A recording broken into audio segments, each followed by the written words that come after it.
Hey guys, thank you for joining me. It's Angelica Stevenson, the healed mother and the hostess of the Angelic Expressive Connections Podcast. I'm gonna go live early to give time for my guests to get on. Hi, beautiful. Let's see. So I'm a stay-at-home mom, as you can see. I unschool and homeschool my children.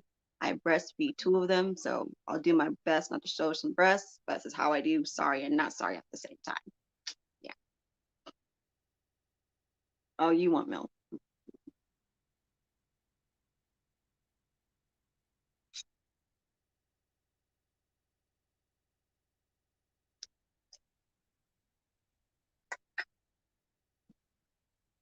They can't see you, homie.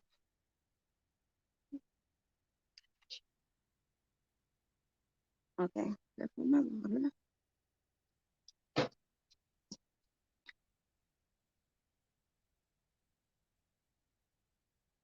You good?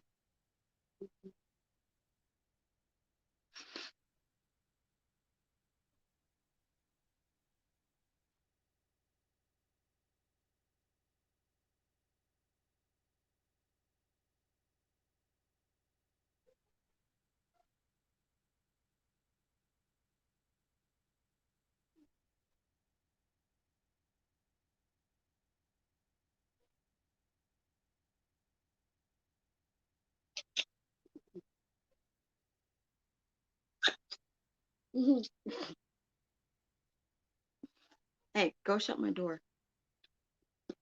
Go shut my door. Go on.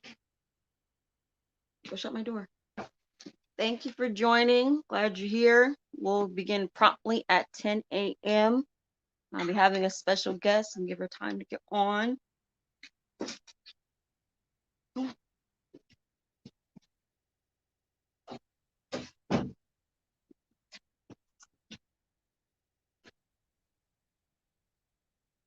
You good? Okay. Oh, God, y'all are big and heavy. If you like to leave a comment, go ahead. If you like your profile name and picture to be shown with your comments for us to see them, visit streamyard.com/Facebook and give them access to your information, and we'll be able to see. Hey, you. I'm excited. Hope you guys are excited too. Let's see here.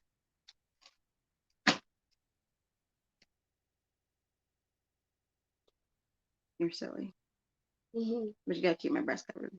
Hmm? Keep my breast covered. Yeah.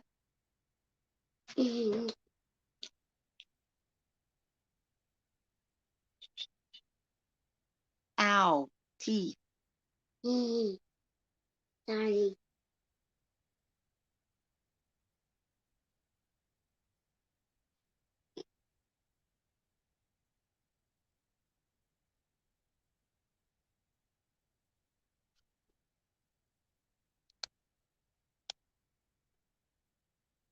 You're losing all doing that? Just to be doing it? Yeah. Okay. Well, when it's really time for me to stop, I need to start doing my podcast. I need to not do that, okay? I need to be respectful. All right? Okay. Thank you. Yes.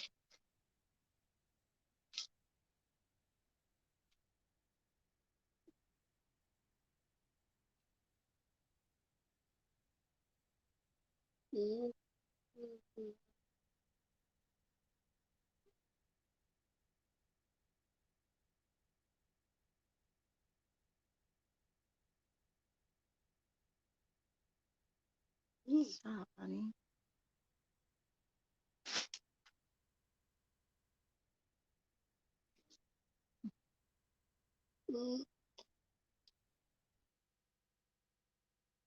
Now you're hitting my breast.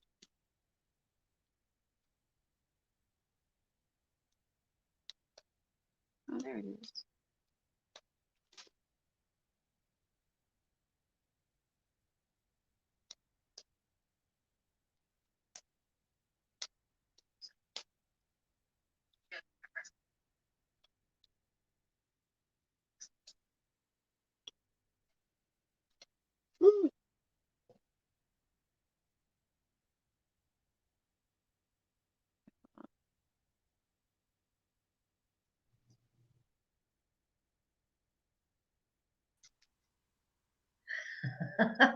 Hello. Hi.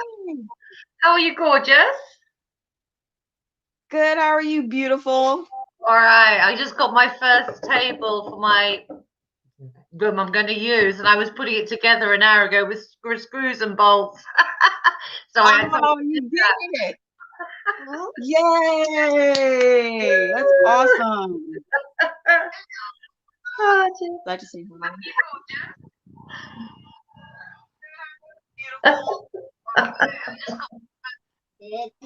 Okay, I've turned that off. Thank you. Yeah, we're about to get started. Yay. Do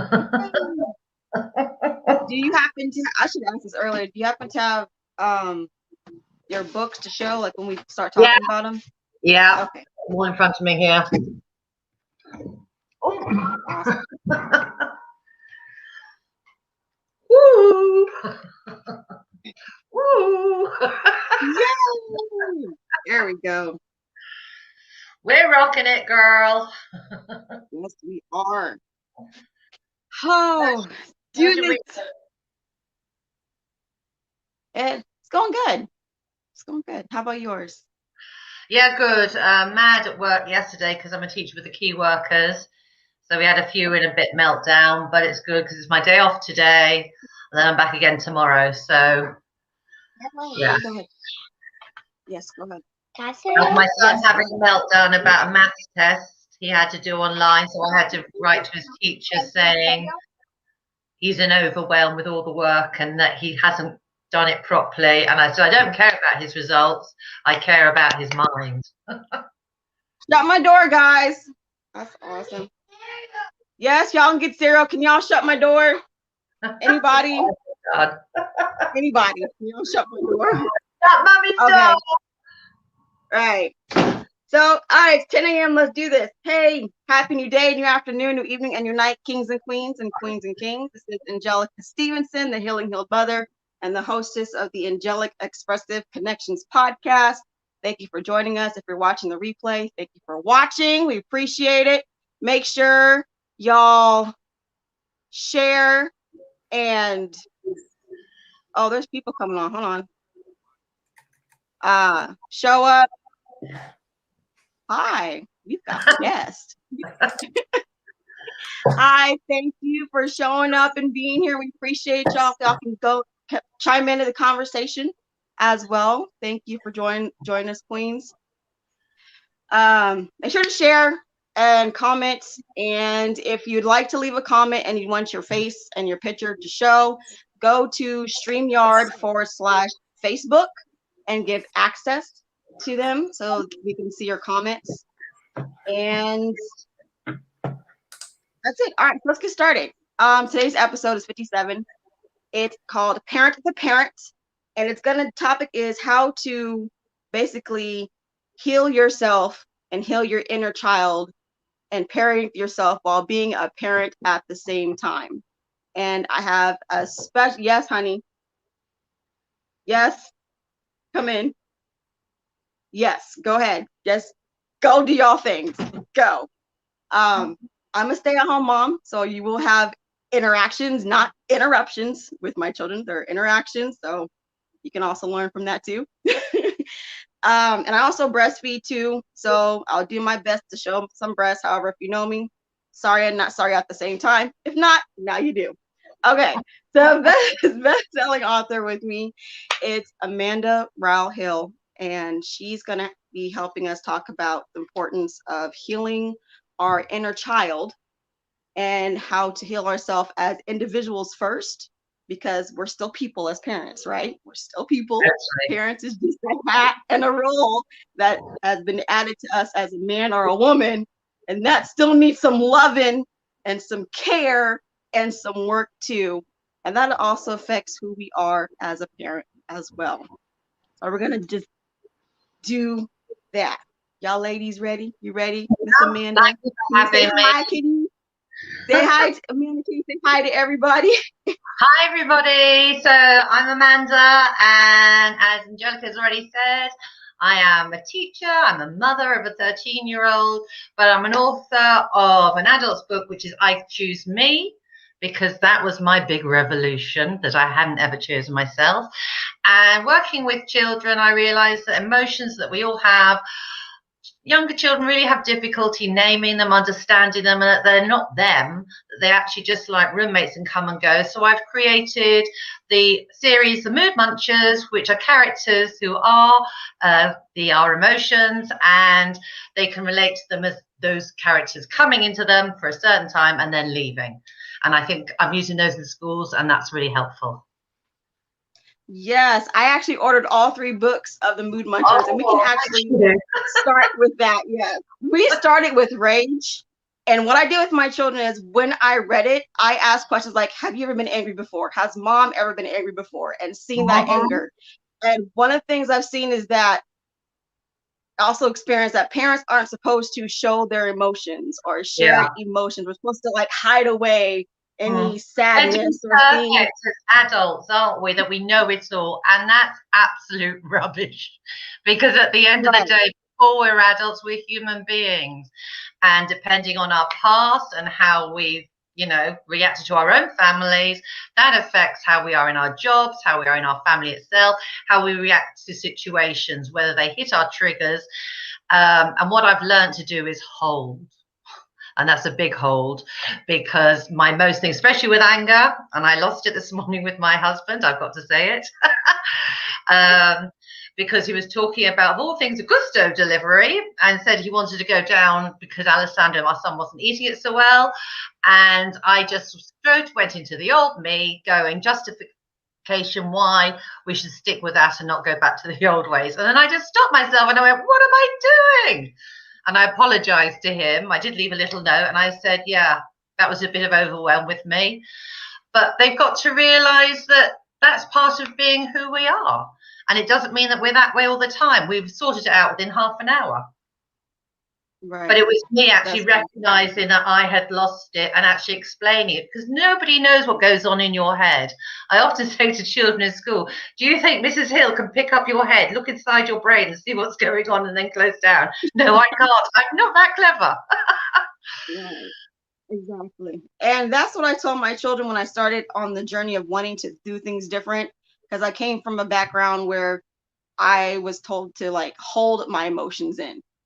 Especially anger. So I'll be honest, I'm 34 years young. I didn't properly learn the steps to express and control in a way that is not hurtful and harmful to myself and to others. And unfortunately, I passed that down to my children. So we're like on a journey together to do better. And I told them, hey, I'm going through this. I'm going to try to do my best to be better, but know that I'm going to get angry. I'm going to have some setbacks. And just be patient with me. And I gave them permission to say, hey, mom, that hurts. Or, hey, mom, I don't like that. Hey, mom, I don't do that. Or, hey, mom, you need to go outside and get self-time. They're very good at telling me, hey, mom, I see you're getting angry. You should go get some self-time. You should go to your room. And I gave them permission. I opened that door for them to do that, because if you do that back, depending on who you are and your parent, if you try to do that back there, you probably get slapped in the mouth. You get spanking. You'd be like, I'm the grown up, you get told to go to your room or anything else. And I realized I didn't want that with my children, because even though they are my children, they're also their own person, and they have their own feelings and their own emotions. And children are our greatest teachers, in fact. And they don't belong to us, which, we in the past, we have a tendency, they're my children. No, they're with us for a while. And the fact that you can be honest enough with your children is gorgeous, because a lot of people actually realizing that you have your job, you have motherhood, you have everything else going in your life, and you can get overwhelmed. And that is fine. And don't judge yourself on it, because we have an awful tendency, in society to judge one another, judge ourselves worsely, and go from that space rather than going, I'm a human being. And I have to admit, I am much better in the classroom saying that to other people's children than I am with my own. Because isn't that weird? It is. I think it's because you have that emotional connection. You think, I'm all seeing perfect mother, and I must be, and I should be. And it's all that should, would, coulds that come into our existence. And that's just language. But that language affects our minds so much. And it puts us into this demand and expectation that's unrealistic to carry on. And it's actually just admitting that I'm a human being. I have my good days, I have my bad days. And when I have my bad days, I'm not going to be in there all the time. As somebody used to say to me, you having a bad hair day and making it last all week. And I used to do that, hold my hands up. But now I have a bad moment like I did with my husband this morning. And I just honestly say, oh, yeah, I caught myself and went, yeah, no, that was coming from a place of hurt, a place of disappointment. And I reacted in anger with that. So it's understanding where your anger or whatever emotion is actually coming, what's it actually revealing about you? And you've got to be courageous and vulnerable enough to accept that and acknowledge it and communicate it with others, especially our children.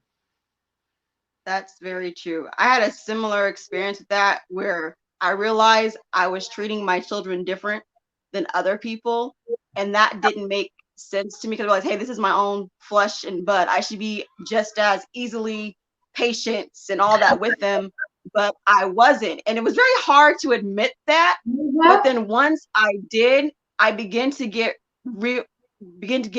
answers on how to change that. Because in order to change yourself, you have to face some hard truths about yourself to know that you don't like it. You have to confess it and then be open to answers.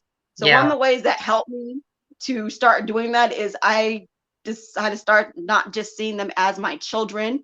I had to start seeing them as being individual people. So I can start treating them like anybody else. So I treat them that same patience and compassion, not just because they're my children, because they're a person. And they deserve that just as much. You know? Because what I've noticed as a teacher and in education here in the UK, we've got early years, which is amazing. They're allowed to play, they're meant to venture, and they can just be curious and creative, and we don't tell them, restrict them, this is how they have to do it. And yes, unfortunately, after that, when we go into mainstream education, there's a curriculum we have to follow. And what I have found from my own experience and my own experience as being a child is that not everybody does well in that. You then start conforming to fit into your class, to people's expectations of you, and you lose a lot of your spirit that you were born with. And that's such a shame. There must be a way forward that we can still be ourselves, you know, follow rules so that we're all getting on, but still to be expressive without that fear of being different. Because we are all different. We're all the same as human beings, but we're all unique in our individuality and our passions, and that should be celebrated, not fear. But the human being does not like change. Right. And we all should understand that our children have their emotions, and they have every right and freedom to express them. I know we all have different levels of what respect looks like and means to each of us. So I know one of the things as a mom, and I tell people as adults and with your children, is talk to your child, let them know what you think is respect or deemed respectful, and then break it down to where they understand it, and then hear what they have to say on why they may disagree, why that may not be the same or respect, which is okay. It's okay that they disagree, because like any relationship, you got to come to an understanding, and I don't want to say compromise, but an agreement for both. That raises 2 points for me. One is how I was taught. I was taught by nuns, and they talked down to me from this great height as a child that they were better and superior than me. What I get down is to the eye level of a child, to speak to them at their level. That is so key. And that's happening more and more, which I'm so pleased to see. And also there's acknowledging, which I had difficulty acknowledging, is that I don't always have to be right. And I can laugh at that now, because my big one was that I did like to be right. And I'm not right all the time. And as my husband said, oh, that must be like swallowing vinegar for you, my darling, so admitting that. Coming from my insecurities. And now what we've started with Alessandro, we have a weekly night. We are still the parents, And one thing I mean, you're not there to be your children's friend. You are still there to be the guide and the parent. But Alessandro didn't agree with him. But rather than shutting him down, we let him have it out. And we discussed it until, because I said he has a responsibility and a place in this family. Especially being 13, he has more chores to do, and the magic fairy doesn't come and do it all for him. And he has to earn in life, because he's going to get a big shock if we smother him and cover them with cotton wool and look after them so well that when he leaves home, he's going, well, where's the food? Where's the shelter? Where's everything? So it's having that balance. And as you said about politeness, I mean, I insist on thank yous and pleases from children. And then I hear myself, and I'll hold my hands up to this, that I'll say something and I forget to say please myself. And I go, uh-oh. So how can we parent and be that model and guide when we're not doing it ourselves? So even I laugh, as you can see, I laugh at myself a lot. And I think that's the healthiest way, because humor is a great way of breaking down difficult subjects and just thawing out any frostiness that there might be in a situation. Gotcha. Thank you. And thank you, Queen. How do you pronounce your first name? I don't want to mess it up. It's Mazili. Hi. Mazili. Hi. Thank you, Mazili, for joining us and being a guest and being on here. And if you guys as guests want to participate, want to comment or anything, you're free to do that. You're welcome. If you feel the flow, we encourage to join it and jump in. Okay. Flow. We like that. Thank you. Awesome. Now, I bought your book, I Choose Me. And it's can you hold up your book, Miss Amanda? So it's I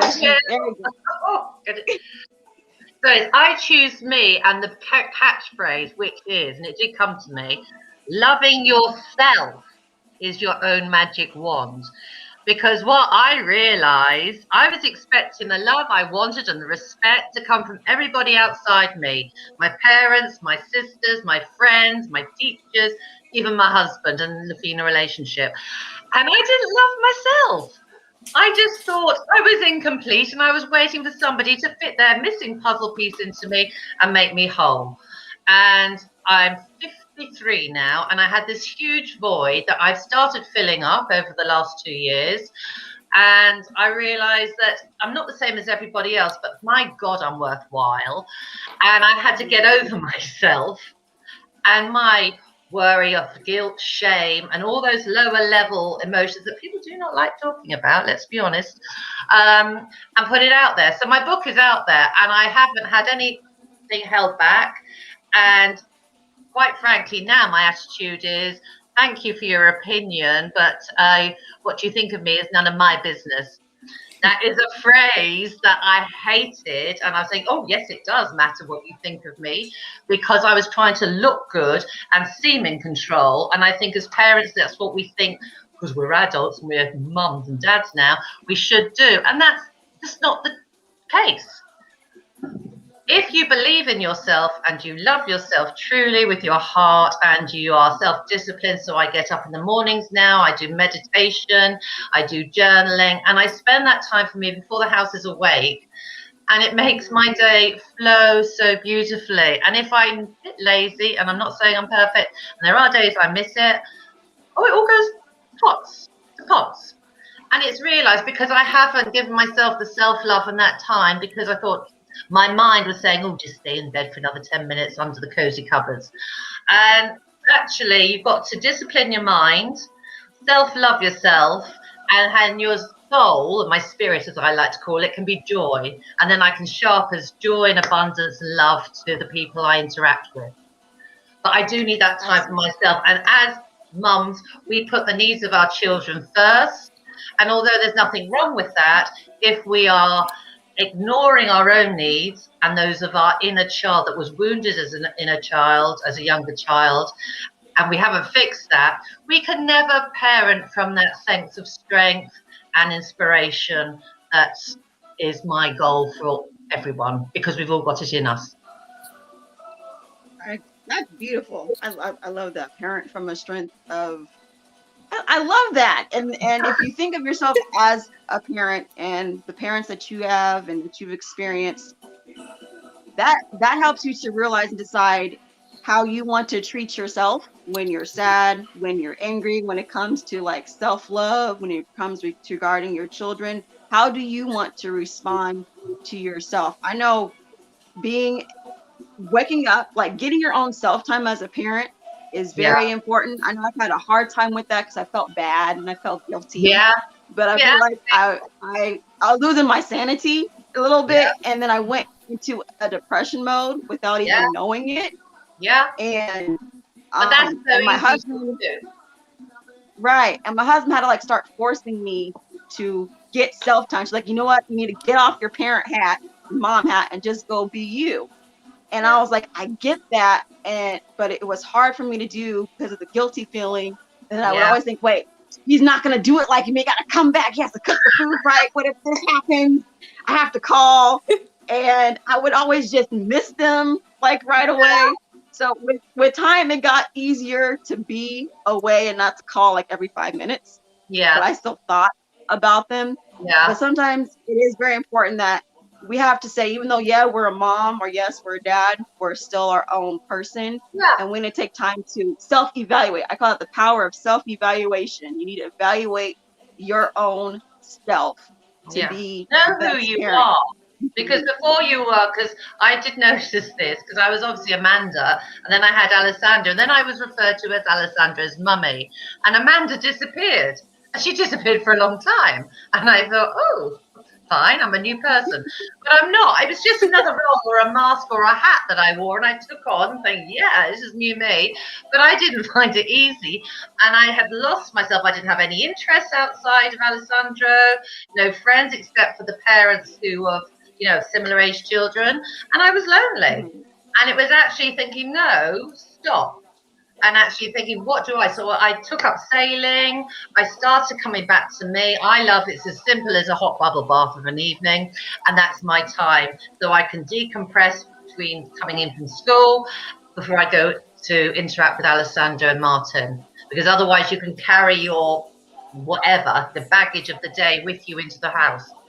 And it's just real, and I get with the depression because I was there, and I just thought I wasn't worthwhile, and who was I to speak, and who am I?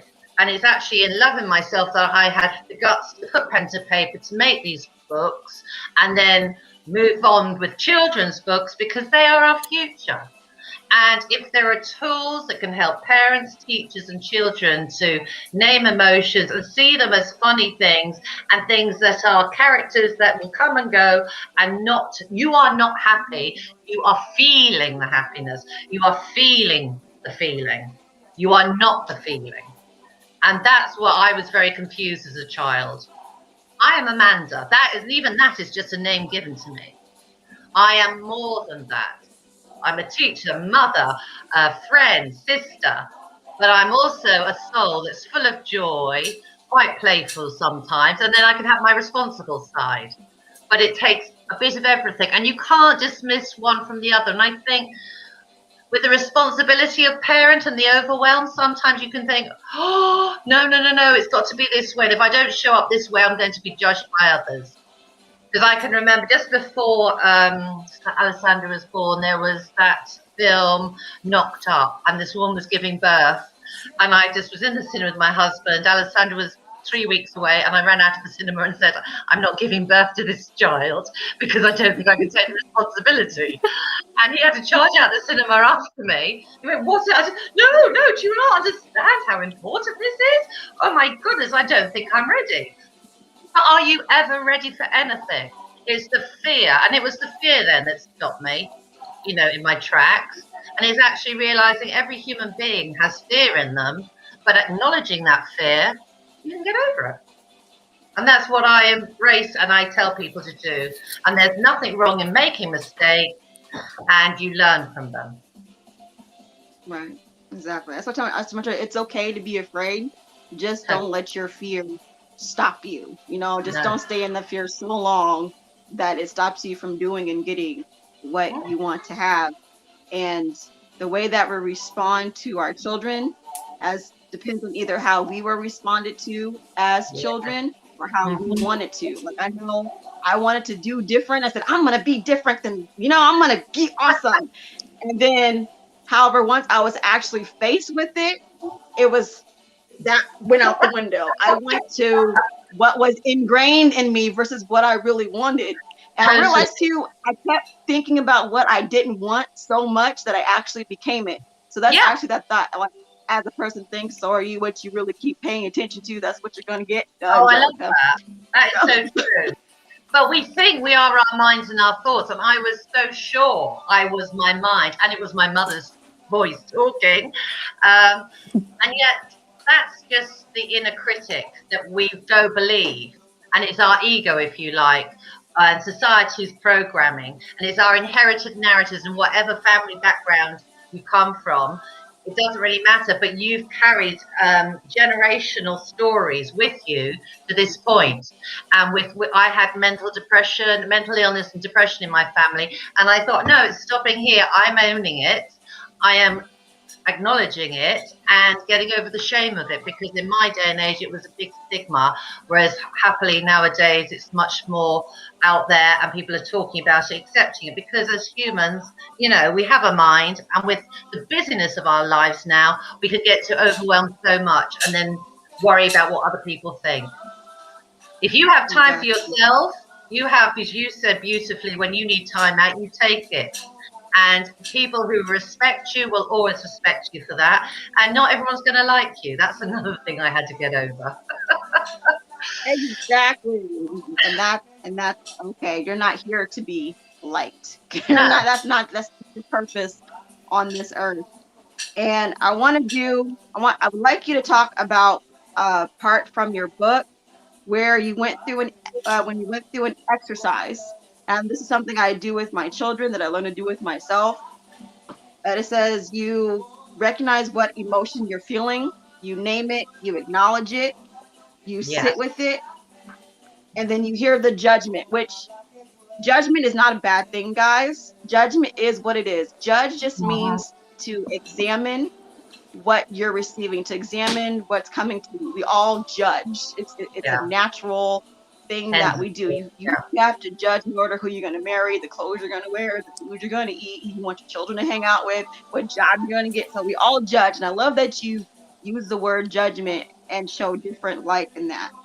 Yeah. And then and after that you said you tell your inner child that you're always going to be there no matter what, and you have their back.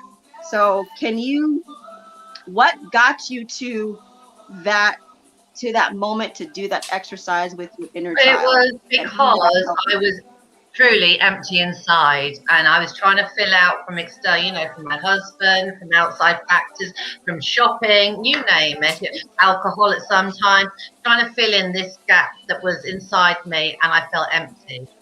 And sitting in it, and I never liked to sit in those negative feelings because I had a tendency for sadness and spiral down with it.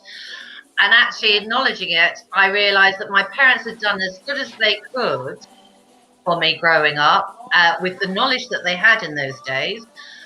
And it's actually now for me to see, what did I miss as a child?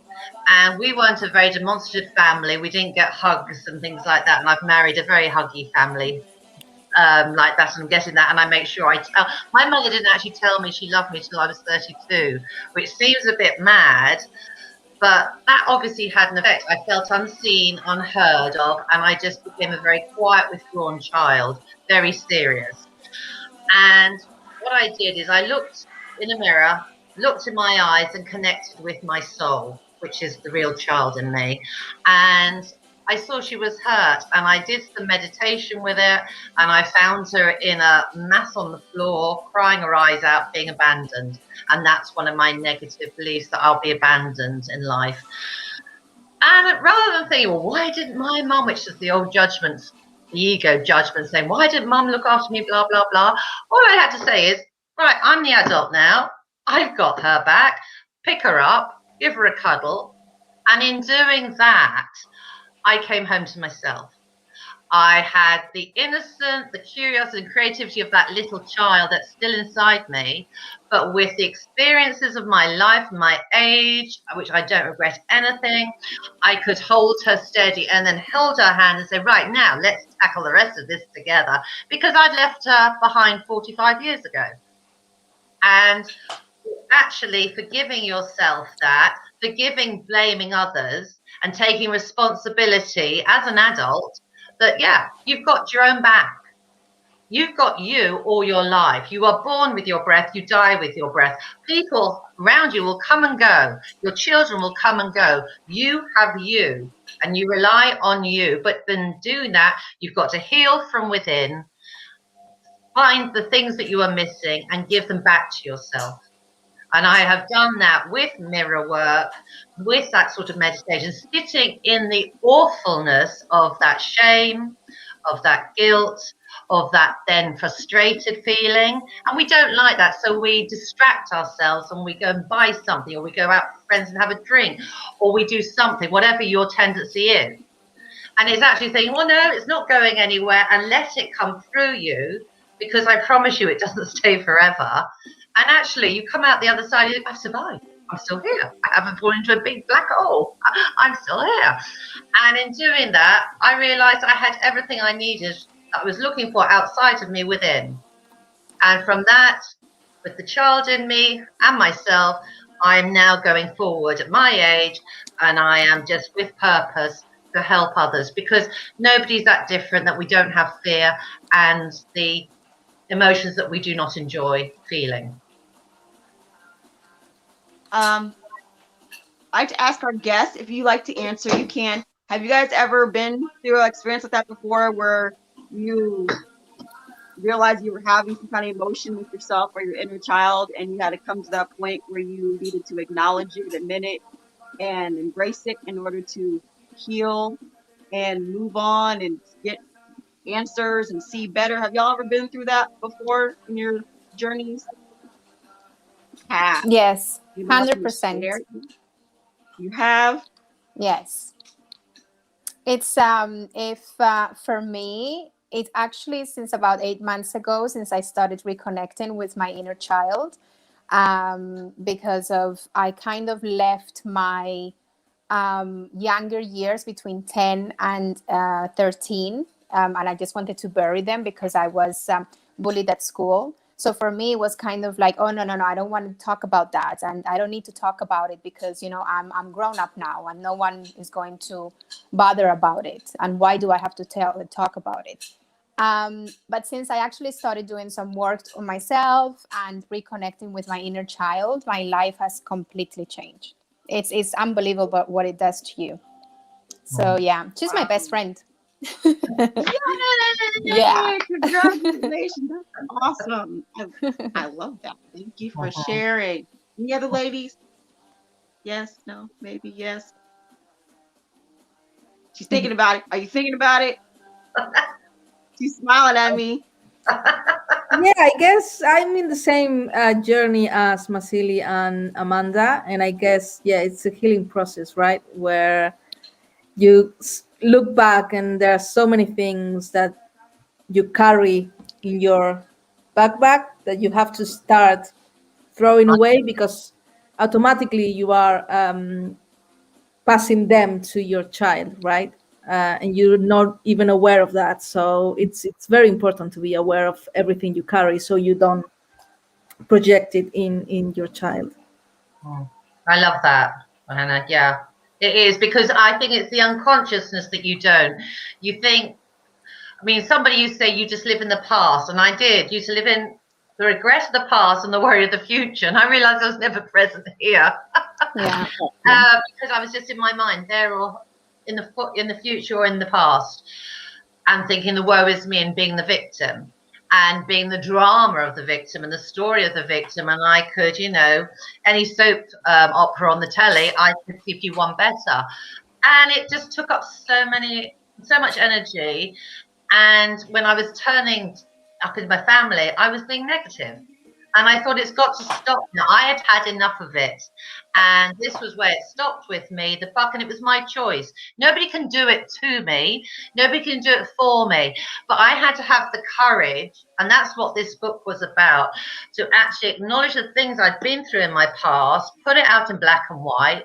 I'm going to be honest with you, there was a fear, I'm going to be judged. Am I going to lose my job? Is this going to happen to me? Is this going to happen to me? What will people think? Will I lose friends? And then I thought, blow it. Who are you living with every day? It's me. Doesn't matter if I go on holiday with a nice cocktail or whatever, I'm still taking me with me. And until I get over myself and my story in my head, I'm never going to move on. So doing this, it's the best thing I have done. And in doing that, I've cleared my way. I do think I'm talking better as a parent and as a wife. And now I've got room to give to other people, which is what my real soul's purpose is to serve others. It's not about me. I'm not that important, funnily enough. I'm just a guide. My husband said something to me beautiful. I'm a visual person. We're all different types of learners. You can be kinesthetic with the body. You can be auditory, but I'm a visual learner. And I used to always spiral down in depression. And he once said to me, you know, a stained glass window? And I said, yeah. He said, well, it's just a stained glass window, isn't it, in a church? And they can be quite dark, these churches. I went, yeah, what are you getting at? And then he went, but then the sun shines through and you suddenly see the details and the colors. And I went, oh my God, yes. And he said, all you need to be, our children are those stained glass windows, and all you need to be is the light to show them up. And as soon as he said that, I said, why didn't you tell me that years ago? That just made so much sense to me personally. And that's what I see myself now, as a light to guide others to their own beauty and their own creation, their own curiosity inside them. And it's got nothing to do with me. I don't need any validation. I don't need a pat on things. I just open the way forward, and this is the way. And then it's their courage and their bravery and their uniqueness that will take them to the next stage in their journey. Love that. Thank you for sharing that. I love when you said blow me. That was kind of spiked. That was very hilarious. That's Amanda. Yeah. But is it Marie? Am I pronouncing that right? Marie? Sorry, I'm your name right, Queen? Yeah, okay. Marie. Yeah, Marie. Hi. Hi. Yeah, I was just listening, taking it all in. Amanda, you were an amazing speaker. I'm just on the start of my journey, so it's all new.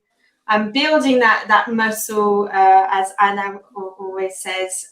But yeah, you mentioned something earlier about not being your child's friend, and that's something my mum always used to say to me, is that I'm your mom, I'm not your friend. And that sort of built a barrier between us. So there was very little communication. And every time she was trying to speak to me, I would like automatically just burst into tears.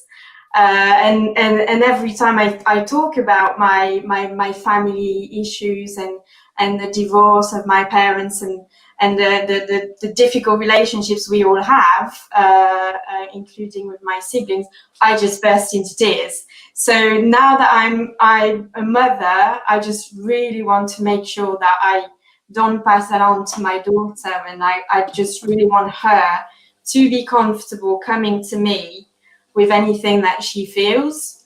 Yeah. And as much as I understand your children are not your friends, I still want her to confide in me and to be comfortable talking to me. Yeah, I think, Marie, if I could say something here, it's actually, for you, forget being a mom. Go back to that child that was told by the mum, I'm your mom, not your friend. Yeah. And what you need to do is sit and discover what feelings came up. How did it make you feel? And that's what the wounded child in us is, and bring it forward. Now, of course, as parents, we want our kids to come to us with any problem. But what I mean by being a friend, and I don't know if this is what your mother said, because obviously I'm not her, but it's when they're younger, you take responsibility for feeding them regularly. You take responsibility for clothing them, making sure they go to bed. That is being a responsible adult, because you can't expect little ones, otherwise they'd stay up all night having a party. As they get to teenage, Alessandra's getting his own opinions of how he wants to live his life, but he's still under our roof. And there are ways as a family unit that we've all got to play our parts to the family to work. We can't all go do our own thing. Otherwise, we'd never see each other. You know, we'd all be locked on our own screens doing our own thing. So what I'm saying about you're not your friend, I think you can be friendly and welcoming and loving and open, but you're not to, what I mean by friend is when, for example, when I used to be in the victim mode and I had a lot of friends around me going, oh, there, poor Amanda, oh. And I loved it. I laughed and go, yeah, poor me, pour it on. And that wasn't helping me at all. It was keeping me small in that frame of mind. Whereas my parents used to say, get over yourself. It was a bit tough with a little, it had been, but it's the language we choose to use that has such a vital way in our children's future. And what I know, and I've done it, I've blurted things out and gone, why have I said that?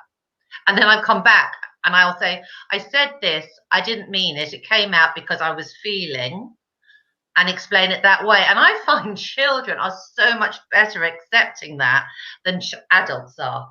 And I've realized that's because as adults, even when we're talking to other people, we're still having a conversation in our head and we're not truly listening. So you're fabulous, Mum, I'm sure. Thank you. Thank you for that, Amanda. And I love that too, because that is a very common thing that like parents I've seen and heard, that you are not your child's friend. I actually did one of my pack-up sessions that I do where I decipher words and I look up the etymology of them. And one of the things I do is my expertise is I see angles and I make connections and I relate them. And I went over the word friend and I went to the etymology of it. And the word friend actually came from the origins meaning to be attached to one another, to be attached to someone or something. And when I thought of like, what is the first thing our child or person that our children are attached to? It's us. When it, as their mother in our womb, like in everything that we feel and experience and back and back and back, they're attached to it. We are attached to them. So in all essence, we are actually our child's first friend. And when you think about a friendship, what do friends do? They're there for each other. They talk to each other. They confide in each other. And when we say that meaning without explaining exactly what that means to our children, to think, oh, my mom is not my friend, my dad's not my friend, so I have to find somebody else to talk to, to confide in, to trust with. And that creates that barrier, like, oh, I can't talk to my parents about that because they're not my friend. They're just this responsible that feeds me and takes care of me and clothes me. But anything else I need to do and get from somewhere and somebody else. So when you say the language, how we talk to our children and the words that we mean, it is very important that we also explain, because we're like, I'm a grown up, I don't have to explain nothing to you. Just do what I say. Yes, you can, but there's also consequences from that. And then they can get their own definition and meaning of that. If you don't explain yourself, make plain what you mean and what you say so that they can understand it from themselves and ask questions, they're going to go off by what they think. They're going to go off by what they are taught. They're going to go off by what they are shown. And I know when it comes to my children, I want them to be able to talk to me. I want them to be able to come to me first to say, hey, Mom, I'm feeling sad, or I might have done something bad. And they know I get angry and upset. Like, y'all, I know I get angry. I know I get upset. Whose fault is that? They know to say, oh, that's your fault, Mom. That you're angry, that you're upset. You're right. That is my fault. And thank you for knowing that. Thank you for, however, still come talk to me. Yeah, you may get a consequence because that's natural. But I still want you to come talk to me. Know that it's still okay to talk to me, even when you're feeling scared, even when you think you're going to get in trouble and might get a consequence, because all actions and non-actions are choices, and all choices have consequences. But even throughout your consequences, no matter what you do, I am always going to love you. I'm always going to be there for you. And that is something that we need to let our children know, and then let ourselves know.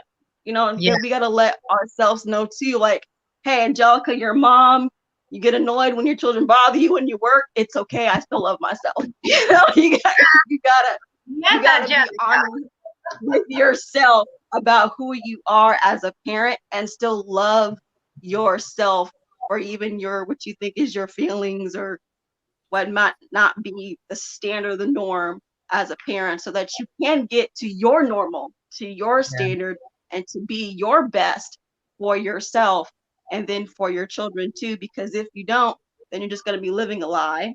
You're going to be living based on everybody else's thoughts and opinions. And then when it all comes to head and something happens and you don't know how to handle it or answer it, because you haven't went through that process yourself. You know, you haven't talked to your child like, hey, if this happens, this is what you need to do. This is what you can do. This is how you can approach me, or this is how we can talk about it. Dinner time is when we have these conversations. You know, just you gotta set, not just, I don't want to just say ground rules, but like any relationship, you gotta have, I guess it's always goes back to an agreement and an understanding of each other, that you're individuals in a relationship and you both want love, protection, and respect. Can I acknowledge you, because what you said describing what friend meant, I didn't know that, and thank you for sharing that, because that opens it up hugely for me. And it's amazing the words we use that I might have one meaning for and somebody has a total different meaning for. And it's actually having the time to break it down, as you beautifully do with your children. So well done. The other thing I was going to say, you used the word fault, and I was riddled with fault and blame and guilt. It's the Irish Catholic upbringing I had. And I've changed that language. My son started using the word fault, and it's all my fault. And I just thought, oh my God, he's turned into me. I don't want that. Panic. And then I just realized it's the language I don't like, and the connotations and the suffering and not consequences, but punishment that you put yourself under rather than consequences. And so we've changed that language, and I say it's your responsibility now. So when he's done something wrong, he's worried about being told off, but I say, you know, tell me the truth, and there's nothing to worry about, because I'm always here and I'll love you regardless. And he says, I said, just take it. Are you responsible for this? Yes or no? And now he's saying, yeah. And it's just so clear. And then it's sorted. And I give him a hug. I said, okay, there's a mistake. Mistakes are allowed. We're not robots. We're not perfect. And quite frankly, I wouldn't want a child that was a fabulous, perfect robot. I want children who are going to teach me a lesson and teach me to be a better person. I think we chose each other perfectly. Your children come into your life, not for you just to guide them, but for them to guide you. And I think as adults, we forget that sometimes. Exactly. And that's right. And language is very important. When my children do that, I teach them to own up to it, to be accountable for yourself. And I know that may be like, why, that may seem like a big thing to learn, because my children range from 9 to 2, and I teach them this now as part of my program. I teach them all these self powers that they have. And sometimes I think, oh my God, this was too much to take on, to be able to tell them these things. But children are wiser, and they get things quicker than what we think and what we give credit for. And there are questions of why when it comes to the words that we use and the language that we use, which is very important. I know sometimes how as parents we need to actually stop and think, because the language that we use with them is also the same language that we use with ourselves, and that was used with us. So we made it acceptable, or made it norm, because that's what we're used to. We got to get to the habit of stop being used to languages that we may not fully understand, that we don't feel comfortable with, that we don't agree with. And to be honest, start looking them up, because when I start looking at the origins of words and what they actually meant, like for the main example I use is the word child and kid. Like kid originally meant a baby goat, and now people are referring to their children. So I tell my kids like right, I tell them you're not a kid, so they don't answer to kid if you happen to call them that, because they know Okay, they're not a kid. They're not a goat. They're a child. They don't do that. And learning what we say is very important. And like you said, the connotation behind it is very important because that gives off vibration. That gives off energy that we give off. Right. And that's what comes back around to us. So it's a learning. Being a parent is a learning progress for your child and even for yourself, because you'll start to question everything that you were taught, which is okay. Beliefs that you thought you had, which were not actually your beliefs, but inherited beliefs. And I love the way you're saying accountability. And because if you use that, what I found as a teacher, we have a habit of dumbing down our language to suit children. And that's ridiculous, because I found children will inquire, what does that mean? And if they're answered, it's a beautiful way. And your presence and your beingness as their mother shows them what that word is. It's not just using words, it's your action behind the words you use and how you choose to live your life and show up in each moment. And I think you're doing an amazing job. Thank you. And so are you, and so are all you ladies on here. And I thank you guys for joining us and giving your input.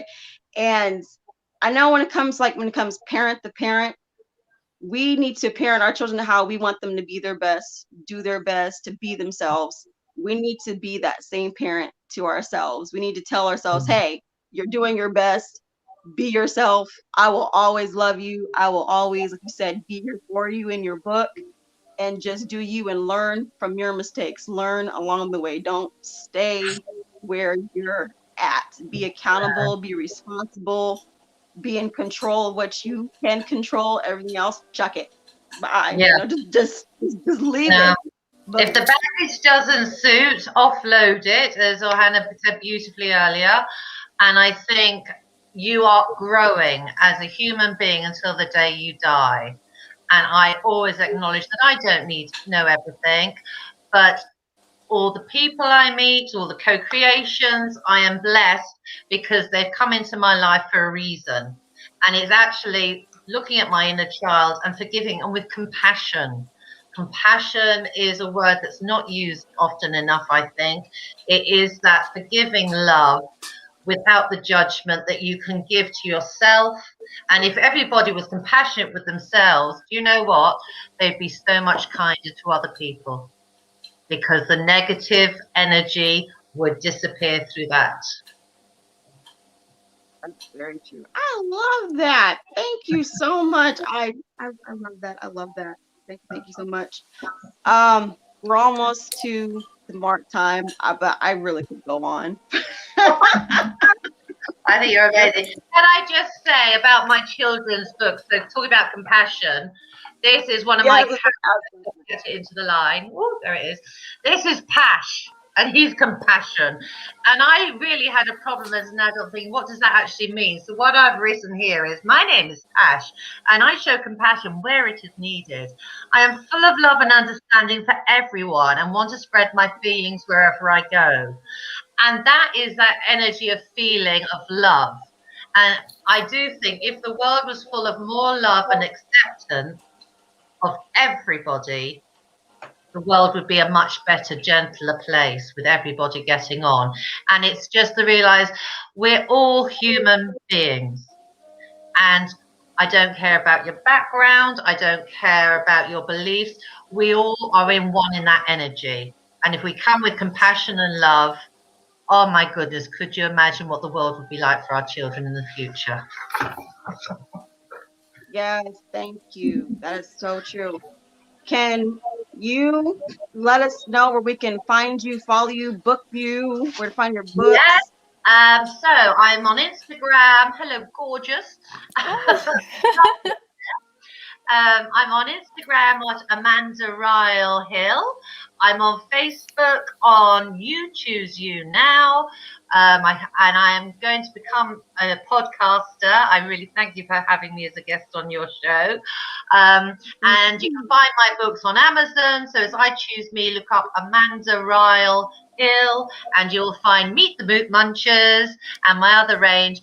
And what I'm doing with this book on half term next week, we're in UK half term, I'm going to write it with a guide for parents. And as you say, parent the parent in you, so that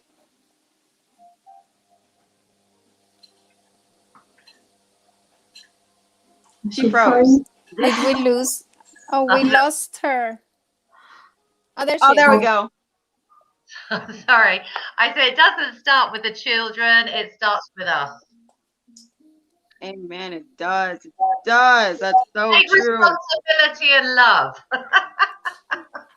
And love who you are because you're so worthwhile. Yes. Thank you, ladies. ladies. Thank everybody. You're welcome. Thank everybody for joining me and my podcast, Angelic Expressive Connections. Thank y'all. Remember to... Eric, I loved hearing about your family and the way you are. I think it's absolutely beautiful. Thank you, Queen. I appreciate it. Are you in the US or you're in the UK? Where are you? I'm in the United States. Where is your? I love your accent. Where is your accent from? Midwest, so Nebraska. So I'm in the Midwest. Very nice. I was I'm in sales, and I just came off. That's why I was a little bit late, because I was on a call with a client in New York, and I just whenever I hear the American accent, I'm like, yeah, I love it. It's so expressionist, you know. It's like I like it. It's very nice. Thank you for the show. Thank you, Queen. Thank you. Thank you for joining us, and Marie. And I don't want to pronounce your name wrong. How do you pronounce your name? Oyana. Oyana. That's beautiful. Oyana, yes.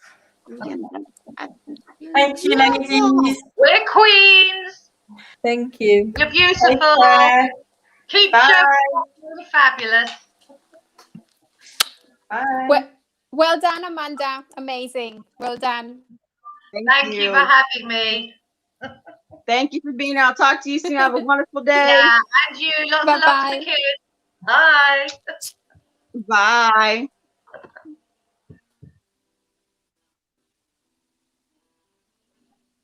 All right, guys. Thank you so much for joining me for another episode of Angelic Expressive Connections. Make sure to subscribe on YouTube. Hit that bell so you can be notified when new videos are available, as well as follow the Angelic Expressive Connections podcast on Anchor, Google, Apple, Spotify, TapTapes, Vurbl, Radio Public, Pocket Cast, and more. And you know how we do at the ending. You can learn more lessons from a Higher Connections Communications program on the Universal Living course on the hypest station around. That's hype100radio.net, HYPE 100radio.net, on Sundays, 8 a.m. to 10:30 a.m. Eastern Standard Time, 5 p.m. to 7:30 p.m. Eastern Standard Time. And if anything has connected to you in any way, that means it was and it is right on vibe to you and for you. And that's all that matters, because you are all that you need to walk in your soul's purpose, to fulfill and complete your life's missions with the what? The gifts, the talents, and the powers that you were born with. Yes! And remember, in everything I do, I am nourishing the connecting seeds in you. And until next time, you continue to put in that work. Here we go, y'all. Let's get it. Put that mind work in. Get your thoughts right. Put that heart work in. Get your feelings right. Put that spirit work in. Get your energy right. You want that life that you see in your dreams. You want that life that you wrote in your goals, because you've been visualizing. It's manifestation time. So get that butt in gear. Get your body up. You got work to do. Ain't no time to snooze. Are you really ready to lose? Not me. No way. And Mother Universe ain't done with you. So what you gonna do? Put in that work. Put in that work. Put in that work. I'm getting to work. Hey! Peace in the blood.